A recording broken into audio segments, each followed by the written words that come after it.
Sabe o que eu percebi ao longo da minha carreira? Nem sempre o esgotamento que a gente sente, ele vem porque os prazos são apertados. O esgotamento, ele geralmente aparece quando o nosso padrão é um trabalho apertado, um trabalho sem folga. O esgotamento, ele não vem naquela semana que você teve muita coisa para entregar, ou que teve um bug crítico, ou que tinha que fazer um lançamento ali, o prazo estava em cima do laço. O esgotamento vem quando todas as semanas, né, sequencialmente são como essa. A gente normalizou o modo sprint permanente. Acelerado permanentemente. E quando o backlog não aperta, mesmo naquela semana que a gente não tem o desespero, a gente continua no ritmo de urgência. O time, o gestor, Scrum Master, quem for, tá lá batendo o tambor naquele ritmo de urgência. E aí quando o corpo começa a cobrar, assim, a gente diz que tá cansado, que tá exausto. Mas na real, o nome disso é, assim, um esgotamento crônico, assim. E é o caminho pro burnout. O ciclo de alta performance que a gente vive no mercado, e o mercado de tecnologia ele tem um padrão assim que não é escrito, mas existe esse padrão, cara, em praticamente todas as empresas, se você não está entregando mais do que ontem, parece que você está ficando para trás. Vem novas linguagens, vem novas tecnologias, vem novos frameworks. Se você não está entregando mais, parece que você está ficando para trás. Não só como empresa, não só como pessoa, mas como time. E às vezes até como empresa.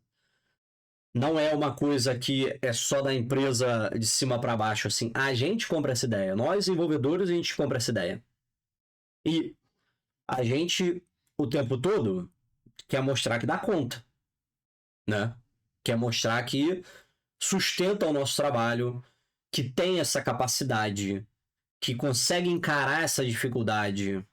Um pouco de orgulho, um pouco de ego, um pouco de demanda mesmo, um pouco medo de sobrar no mercado, medo de ser demitido se não estiver crescendo. A gente acaba medindo o nosso próprio valor pela velocidade das nossas entregas, pela quantidade de coisa feita. O grande problema disso é que a régua, ela nunca desce. Ela só sobe. Ela só sobe. A demanda, a exigência, o nível, ele só vai subindo. E aí, você bate uma meta, a próxima é o dobro. Quando tudo é prioridade, o ritmo deixou de ser sustentável. Tem até um negócio que eu lembrei agora. Eu não sei exatamente de onde vem, mas eu ouvi essa conversa uma vez e ficou muito na minha cabeça, assim. A gente fala muito de prioridade, mas se a gente for na origem da palavra, priori em latim é primeiro. Primeiro é um. Então, prioridade é a coisa a ser feita, a tarefa. E a gente começa a falar as prioridades. Prioridade não era para ter plural. Prioridade não era para ter nível. Não, essa aqui é a prioridade mais urgente, essa é a prioridade menos urgente. Por ser menos urgente não é prioridade.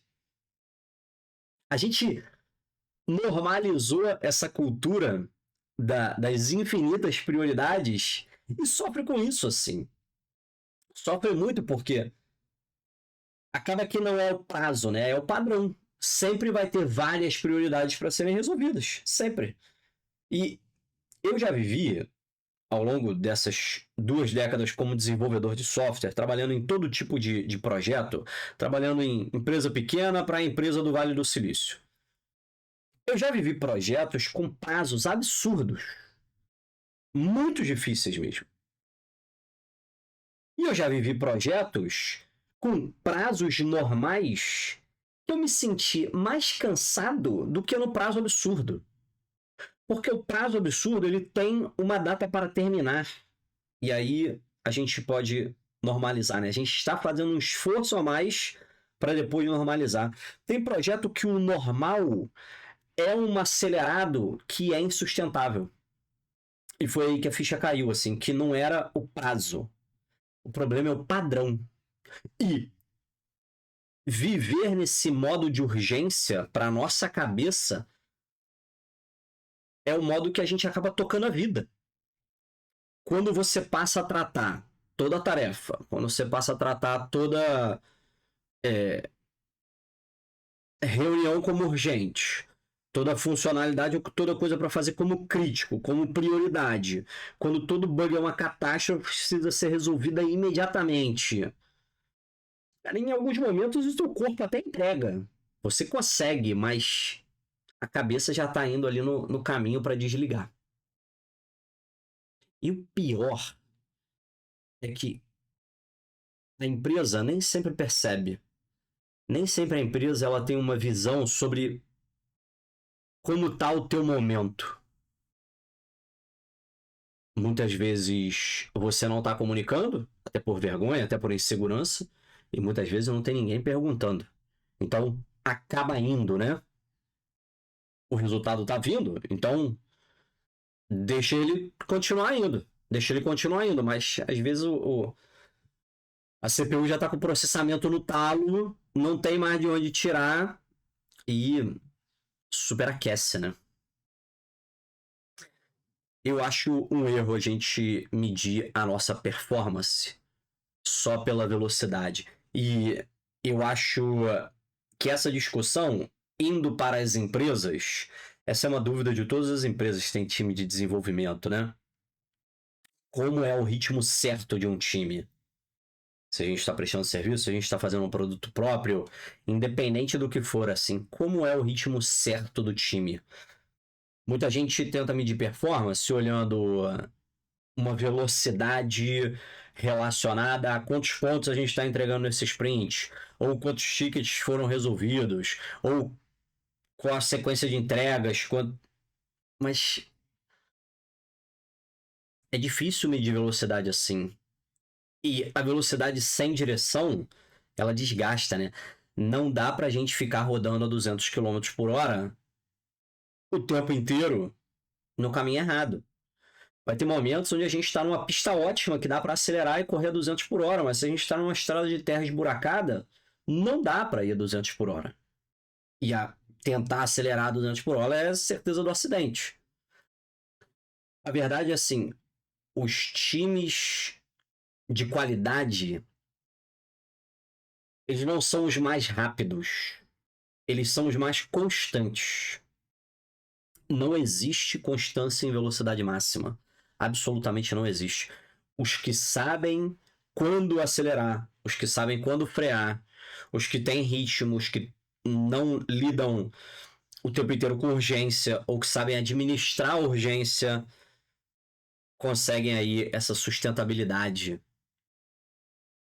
em alta performance no longo prazo. É um desafio gigante, assim, porque não frear te cobra um preço. Não frear custa muito. Quando você vive nesse padrão acelerado por muito tempo, né? Se você está constantemente no padrão acelerado, o teu corpo começa a te avisar. Você perde o sono, você começa a ficar mais irritado com pequenas coisas, a mente fica com mais dificuldade de se concentrar. E se você tá naquele ritmo de entregar e sua mente não tá chegando, ou seu sono não tá chegando, você sobrecarrega em café, sobrecarrega em, sei lá que tipo de substância para tentar manter o ritmo. Às vezes a gente ignora esses sinais porque o sistema ainda tá rodando, porque a gente ainda tá entregando, mas tem uma hora que não dá, o rollback não é fácil de ser feito assim. Quando você tá cansado, não é por preguiça. Você tem que olhar isso de uma forma mais completa e entender se essa exaustão que você está é uma exaustão temporária ou sistêmica. Se é uma coisa que está te colocando em risco. Porque nós animais, nós temos o modo de sobrevivência, né? Onde a gente fica super alerta para qualquer ataque, para qualquer, para se defender. E o modo super alerta o tempo inteiro, ele não funciona. Especialmente numa área como desenvolvimento que exige criatividade. Criatividade exige você respirar, exige você contemplar, exige você desacelerar. Ter esse fluxo, né? Não dá para ser criativo e fazer as coisas bem quando tudo é urgência. O que eu via na minha vida e nos projetos que eu já toquei, que eu já liderei, nos times que eu já liderei, assim, e que eu consegui mudar o padrão, é que a virada, ela vem quando você para de tentar negociar o prazo específico e você começa a negociar o padrão do trabalho. Ao invés de negociar para quando vai ficar pronto, negociar o ritmo de trabalho. E o ficar pronto vai se encaixar naquele ritmo. Quando você deixar claro o que é um ritmo saudável para você e para o teu time, quando você consegue alinhar o que é uma prioridade real e você aprende a comunicar os limites, não como um risco, não como uma fraqueza, mas como uma estratégia de longo prazo, aí é onde eu vejo a alta performance de verdade, assim. A melhor forma de um desenvolvedor e de um time ter alta performance é não precisar estar no modo de alta performance o tempo todo. É ativar a alta performance quando ela é necessária. Mas está sempre balanceando uma velocidade sustentável independente do terreno. E entender que o descanso também faz parte da entrega. Se você não trabalha sozinho, se você trabalha com um time, manda esse vídeo aqui pro time. Manda esse vídeo para os teus pares, para quem trabalha com você. Manda esse vídeo para o teu líder, porque isso pode ajudar vocês a construir esse ritmo mais sustentável. Porque se você está sempre esgotado, talvez a pergunta mais importante aqui não seja, não, como é que eu faço para aguentar esse ritmo? Eu não acho que esse é o caminho. Eu acho que a melhor pergunta é, cara, quando que a gente deixou esse ritmo inaceitável virar o nosso normal? E aí a gente consegue caminhar para uma solução melhor. Aí a gente consegue entregar com alta performance, tendo uma vida sustentável, conseguindo fazer isso por muito tempo.